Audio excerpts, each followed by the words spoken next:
'n lekker luisterstorie met 'n lesie uit die skatkis van beroemde sprokies.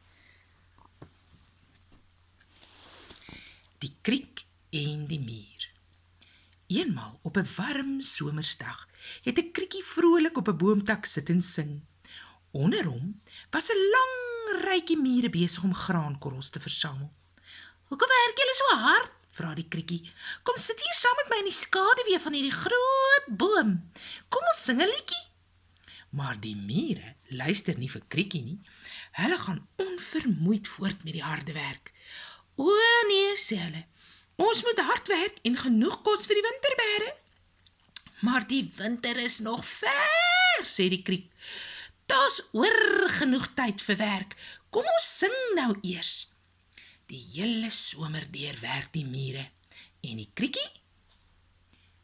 kriekie sing. En toe een oggend verkleur die blare van die boom waarin kriekie sit. Hulle word geel en bruin en uiteindelik val hulle almal af. "Dis herfs," sê die kriekie. En nog 'n rukkie later word kriekie een oggend ijskoud wakker. "O, sê hy, "die winter is hier. Dis bibberkoud buite en oral soek kriekie vir iets om te eet. Maar hy kry net droë grasharmpies. En toe begin dit sneeu. "Waar gaan ek nou kos kry?" sê die kriekie.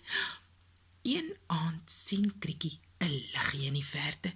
Hy sukkel deur die sneeu en stap tot daar, klop aan die deurtjie en vra, "Maak asseblief oop.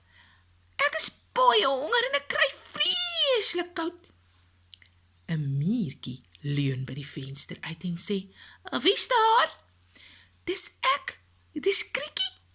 "O," sê die mier, "ek onthou vir jou. Jy het die hele somer lank gesit en sing." "Ja," sê die kriekie, "ek het vir julle gesing." "Ja, maar jy het nie gewerk nie. En as jy nie werk nie, kan jy nie eet nie," sê die miertjie. "O, gonna," sê die kriek, "wat nou? Ek is honger en ek het niks kos nie." "Maatjies, dink julle miertjie het sy huis se deurtjie vir daai kriekie oopgemaak?